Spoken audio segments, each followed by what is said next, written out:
आप देख रहे हैं खबर प्रवाह, खबर बिना रुके सबसे पहले।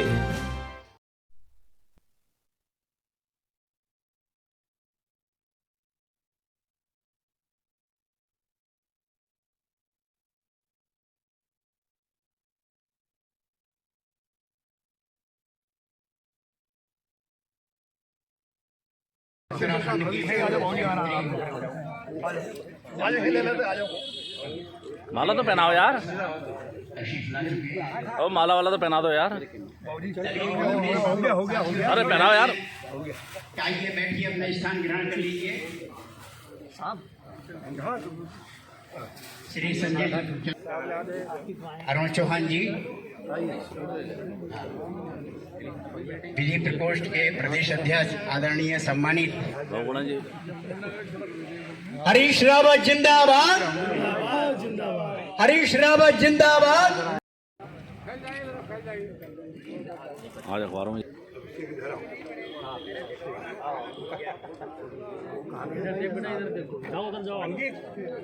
चलते रहो यार, आगे बढ़ते रहो भाई।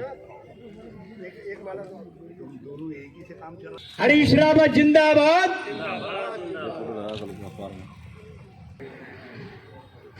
आप सब हमारे पुराने साथी हैं, तो किसका नाम लूँ किसका नाम नहीं लूँ, तो इसलिए बस क्षमा चाहते हुए सभी दोस्तों कह रहा हूँ, बहनों और भाई, इसमें बहुत चीना साहब आओ, इधर आ जाओ, बैठिए बैठिए।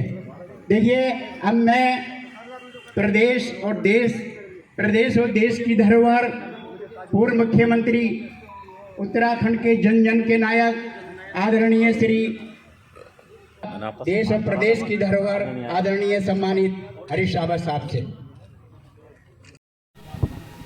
सुपारी किलर नियुक्त किए जा रहे हैं। जेल से लोगों को वसूली की धमकियां मिल रही हैं।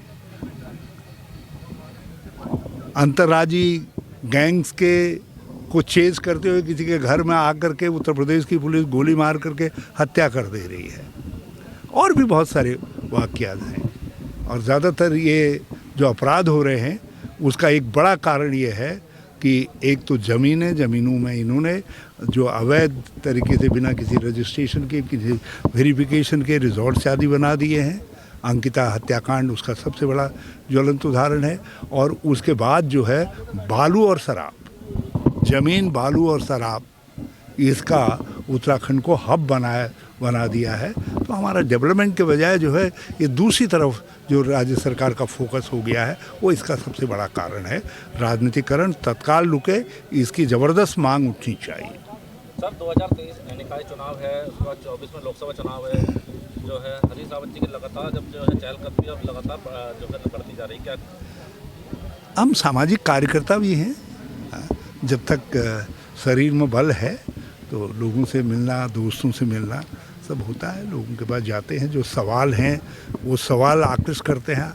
आज राज्य की सड़कें खस्ता हालत हो गई हैं, और जब शरीर का नाड़ी तंत्र कमज़ोर होगा तो शरीर कमज़ोर हो जाएगा, ख़त्म हो जाएगा।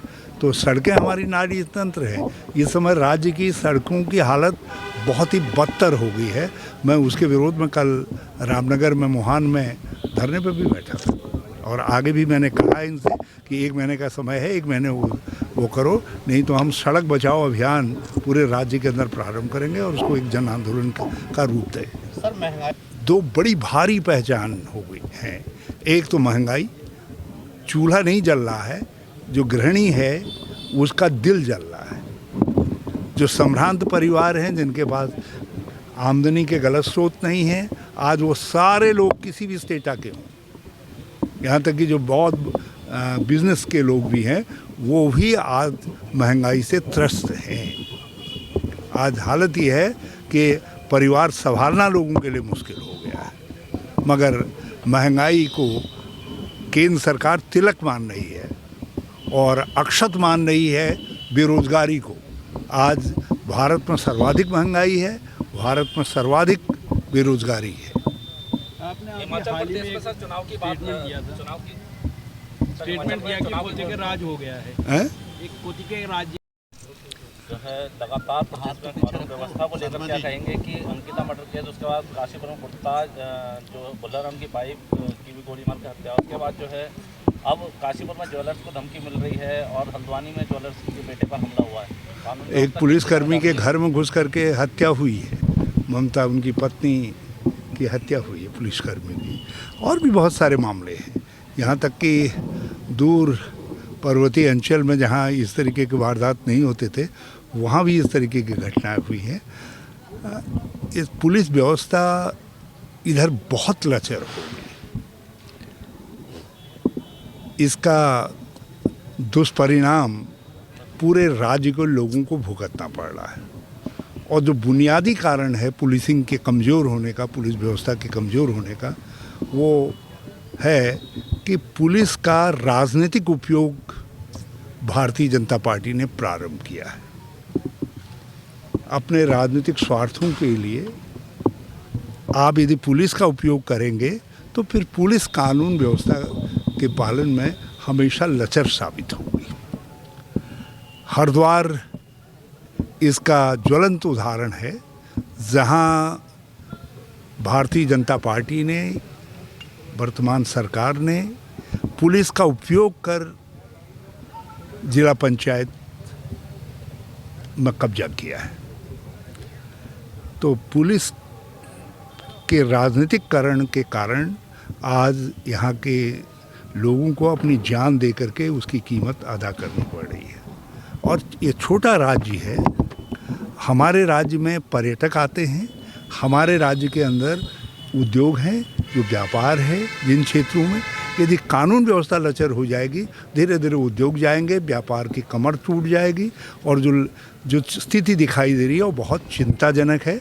और मैं आपके प्रश्न के लिए आपको बहुत धन्यवाद देता हूँ, काशीपुर के प्रेस को बहुत धन्यवाद देता हूँ कि आपने इस महत्वपूर्ण बिंदु को उठाया।